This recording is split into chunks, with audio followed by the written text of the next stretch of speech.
Olá pessoal, vamos continuar nossos estudos sobre o clima, examinando mais um elemento que o constitui, que é a pressão atmosférica, e a sua dinâmica, que nós chamamos de circulação atmosférica.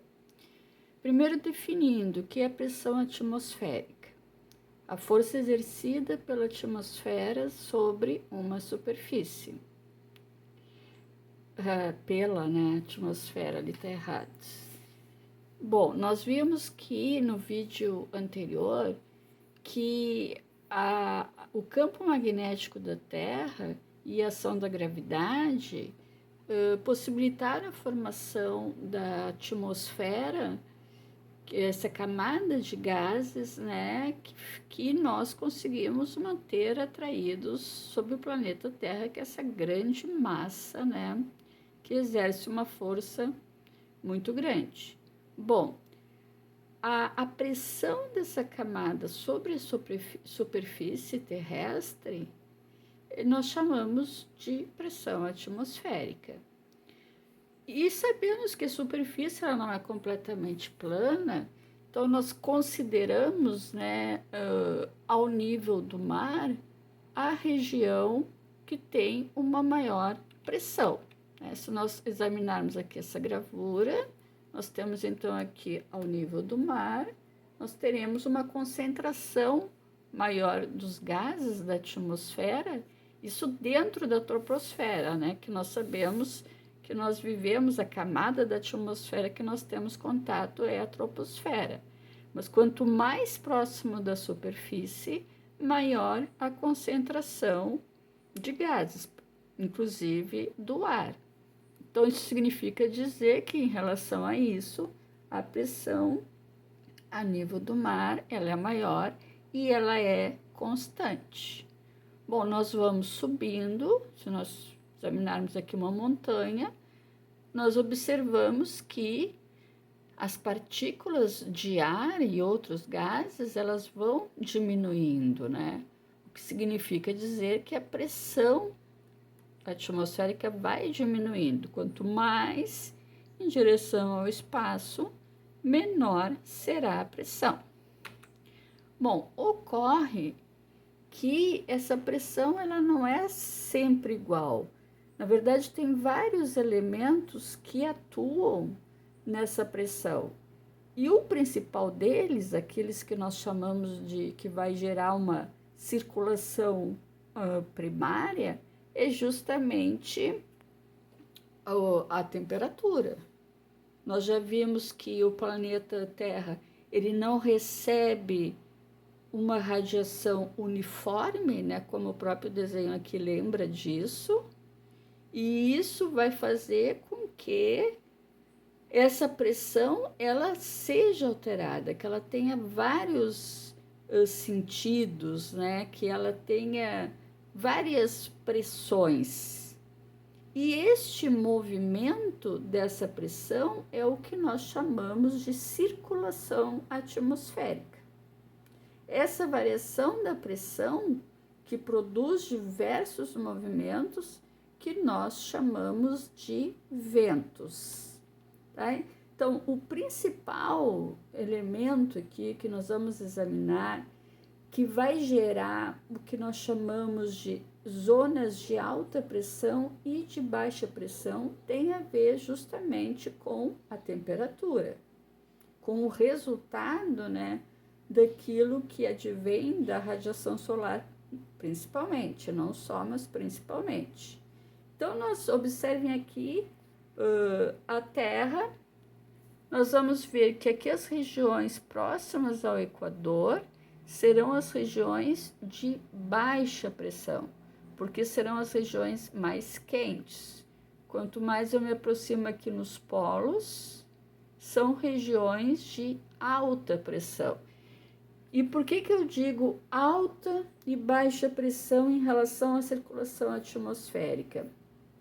Porque quando o ar está numa região menos aquecida, a tendência desse ar das moléculas desse ar é se concentrar. Tá? Então, ele vai ficar mais denso. as moléculas, elas se aproximam. E ao ele ficar mais denso, o movimento resultante disso é um movimento de dispersão. Está tudo muito apertado, as moléculas estão muito apertadas, elas vão se dispersar, tá? Então, essa zona aqui em que as moléculas estão muito próximas, muito densas, e que são zonas em que a temperatura é menor, são regiões menos aquecidas, nós vamos chamá-las de áreas de alta pressão. Tá? O movimento que ela vai fazer vai ser um movimento de dispersão, que nós vamos chamar de subsidência ou anticiclone. Então, ele vai descer, vai aquecer, né? Ao ele aquecer, as moléculas elas vão se dispersar e o movimento, novamente, vai ser de subir, né? Então, ele vai subindo, então, observem essa gravura, isso aqui é chamado de movimento de convergência ou ciclonial, e ao ele ir subindo, ele vai resfriando. Ó, essa gravura aqui. Então, eu tenho aqui um aquecimento do ar, as moléculas estão mais separadas, a tendência é subir.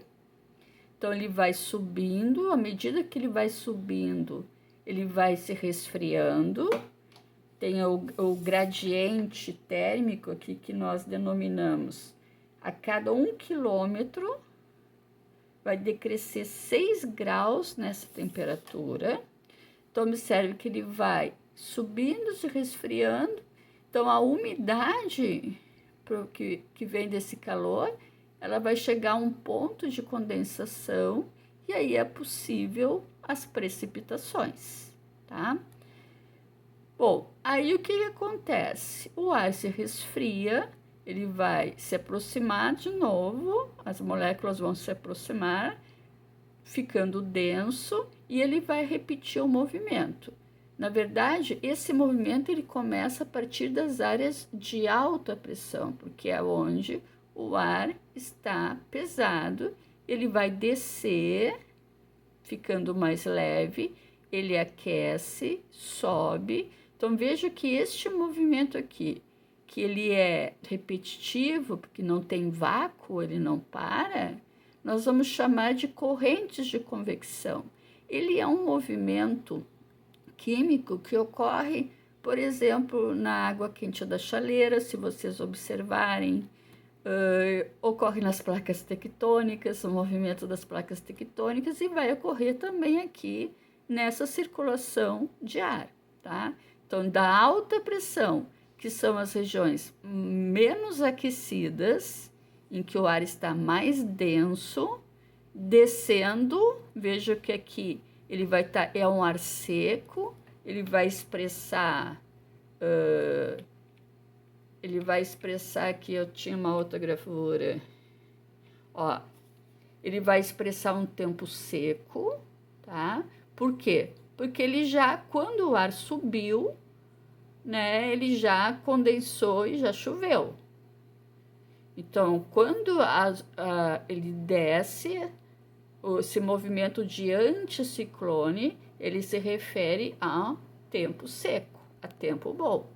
Quando ele sobe, ele pode, nem sempre, né, pode ocorrer as precipitações, tá? A depressão. Examinando esse mesmo movimento aqui, só examinando essa gravura, né? Eu tenho aqui uma região de baixa pressão, uma região mais quente, o ar está subindo, condensa e chove, tá? Aí o ar, ele entra num processo aqui de arrefecimento, né?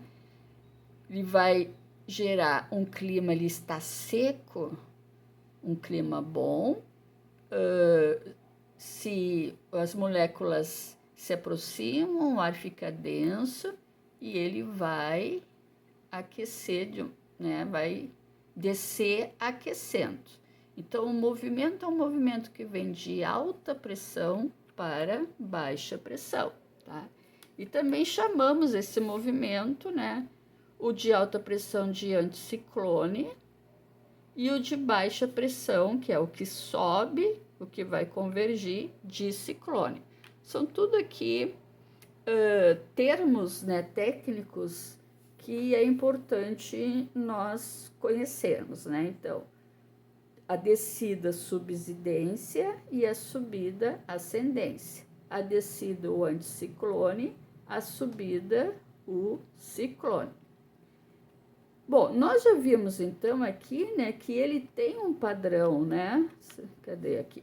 Ele tem as correntes de convecção, ele vem das regiões, sempre o movimento que ele vai fazer é de uma região de alta pressão para baixa pressão. Então, nós observamos que esse padrão, nós vamos, os diversos padrões que existem, que são 3, nós vamos chamar de células. Tá? Então, nós teremos aqui, cadê o meu? Aqui, esse aqui está melhor. Então, observem aqui que na região do Equador, nós vamos denominar esses padrões, que são os movimentos, né, de circulação dos ventos, de células de Hadley. Entre os trópicos, em direção aqui entre os trópicos e a célula e o trópico polar e o círculo polar, as células de ferro, tanto no norte quanto no sul. E uma terceira célula, que vai ser a célula polar, tá? Então, essas células, elas vão definir esses padrões que nós estávamos comentando de circulação do ar. E aí elas acabam, veja que cada célula vai gerar um tipo de vento. Então, observe, os ventos do oeste ao norte. Então, são ventos que vêm da região do trópico em direção ao círculo polar. Se nós pegarmos ali os ventos alísios, eles deslocam-se dos trópicos em direção ao Equador. Observem aqui as setas. E nós ainda temos os ventos polares do leste, que deslocam-se dos polos em direção aos trópicos. Tá? Então, aqui nós temos aqui os ventos ocidentais. Cadê meus ventos do leste? Eu tenho, acho que um outro. Aqui, ó. Aqui que ele aparece. Esse pequenininho aqui. Que se desloca dos polos em direção aos trópicos. E aqui esse outro que é dos trópicos em direção aos polos, tá? Então, assim nós definimos, essas células nos possibilitam, observando essa dinâmica, né, da circulação atmosférica, das zonas de alta pressão para baixa, nós conseguimos identificar o que nós vamos classificar aí dos ventos, né? Os ventos alísios, os ventos os ventos do oeste ao norte e os ventos polares do leste. E que todos eles, né, vão ser aí aspectos fundamentais para nós definirmos os climas, os diversos climas do nosso planeta.